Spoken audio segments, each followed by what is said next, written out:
It's the Sean Widmer Podcast. It's a journal by someone that just really doesn't like to write. Hey there to my guy, Jonathan Holder. If you know him, you love him because he's great. And I appreciate him being the latest in people who have reached out to me about the Mariners being back. Big Mariners guy, Jonathan is. And obviously, they are a team of destiny at this point.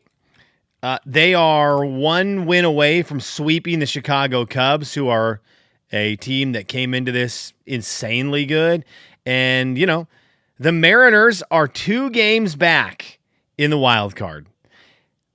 They are 62 and 68. And are the Mariners back? The Mariners are back. They're as good as the Cincinnati Reds, who are in the National League, who are 8 games out of first place. So there's the difference between your American League and your National League. That's not great. But they are 2 games back somehow.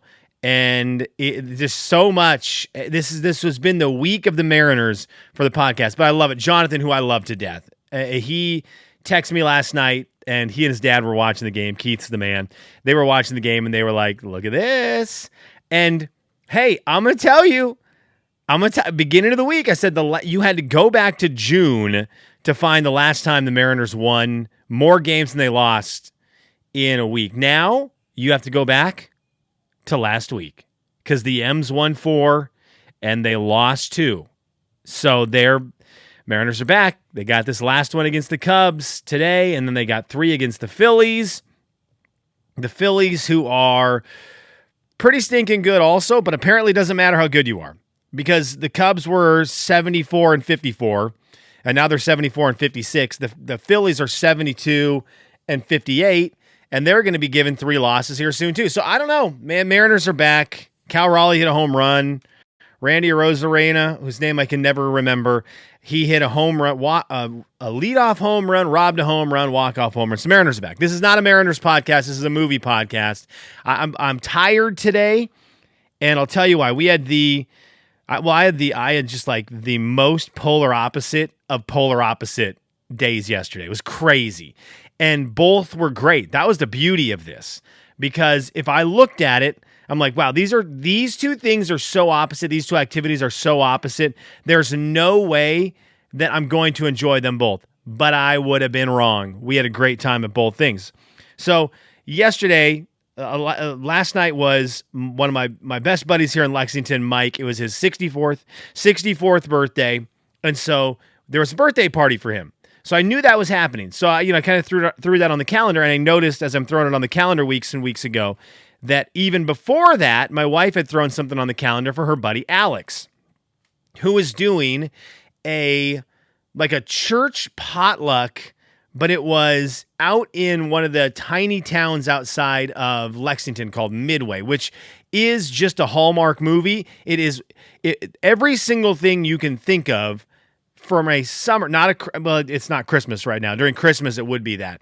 But during a Hallmark movie that happens in late summer, early fall, everything is in Midway. The houses, the scenery, the people, it is a Hallmark town. So that's where this is going to be. This dinner is going to be. And it was very fun, very unique. The church had some live music, and it was mainly just a time to get together and meet people in the neighborhood, meet people in the community. But it wasn't a potluck. You would bring, it's kind of cool. You brought the food for your table. Also, kind of like a flex if you were a good cook. You'd look around at other tables and be like, gotcha.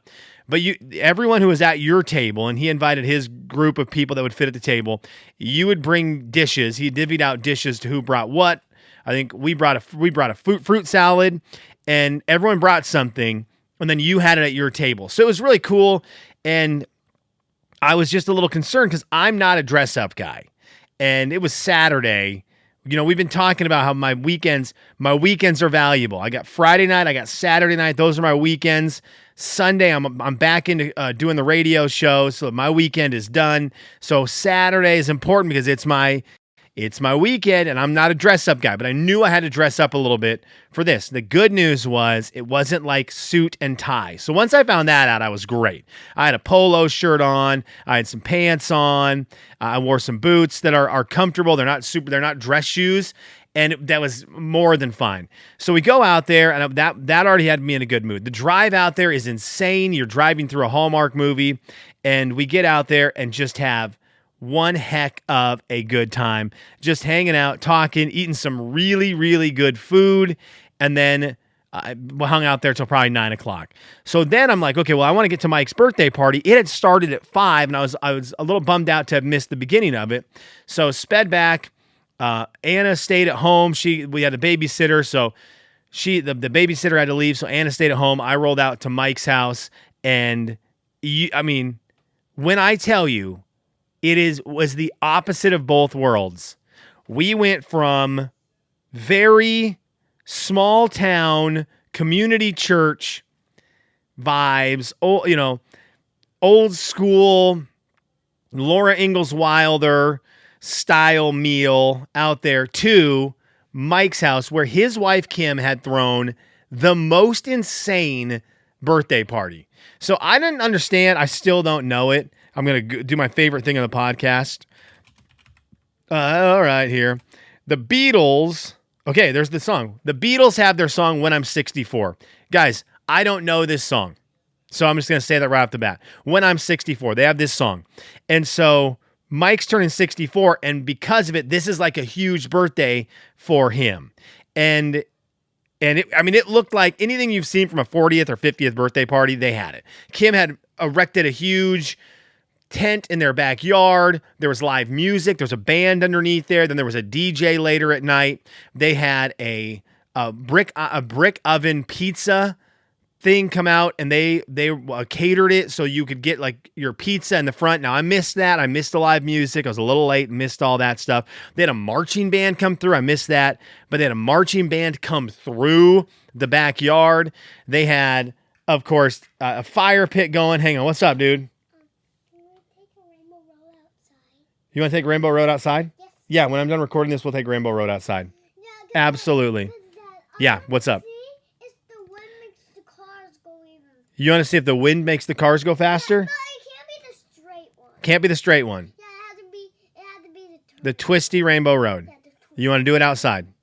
Deal. Let me finish recording it, and we'll go outside. Thanks, buddy. Collect your cars. Yep, get your cars ready. Okay. All right, I'm going to tell the rest of Mike's birthday story, and then I'm out of here. But it was, this is also, Mike and his wife are hippies, straight up hippies. They're a group of hippies. Around the fire, you got people playing the bongo drum thing, with the live music already going, but you got the bongo drums going. They had these glowing balls on strings and like what you do with a fire twirler. They had those, but with these balls. So like you look out in the darkness and people are doing these. I mean, it was awesome. It was absolutely awesome. They had a photo booth there that was really fun, unbelievable food. And it was just insane when you go, this is the spectrums. This is the spectrums. I think there's a lot of time where in life you settle into your spectrum and you're like, we are on the hippie side of the spectrum and you don't visit this other side. And I just loved it that it was able to do both, and they're both rule. And there's nothing about it where you're like, well, you went out to the church picnic was really boring. It wasn't. It was great. And then you're like, well, you went out with the hippies. It was probably pretty crazy. It was, and it was awesome.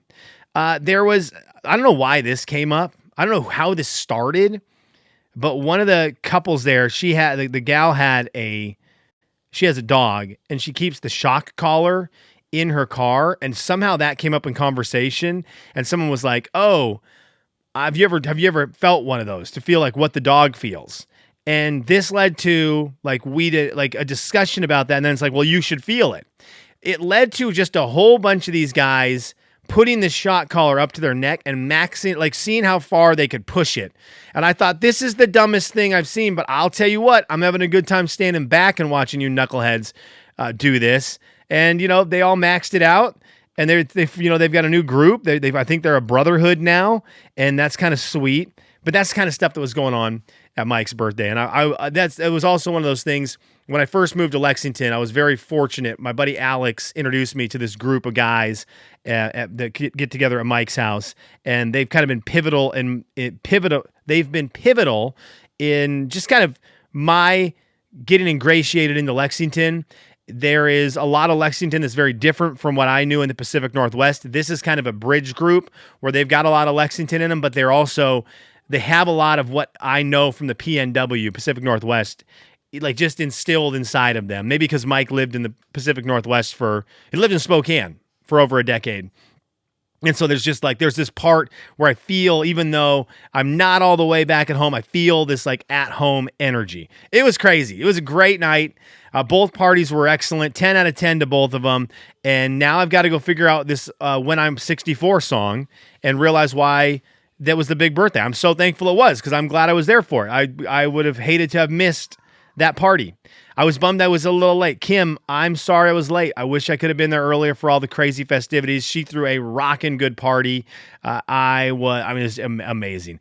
Do you want to, real quick, for the hippie thing, they gave out all these little tie-dye handkerchiefs that had been homemade, these handkerchiefs that everyone was wearing as bandanas around. It was awesome. But they had also made all these tie-dye. They were about the size. They weren't shirts, but they were about the size of a front of a t-shirt. And it said, "Happy Birthday, Mike." And they draped them across the tent. And they were all tie-dyed, and it was sick. It was sick. It was awesome. So I know the song's When I'm 64, but it felt like maybe 1964, 1974 under the tent last night in Mike's backyard. All right, that's it for today. Just a little story time for you. Thanks for listening.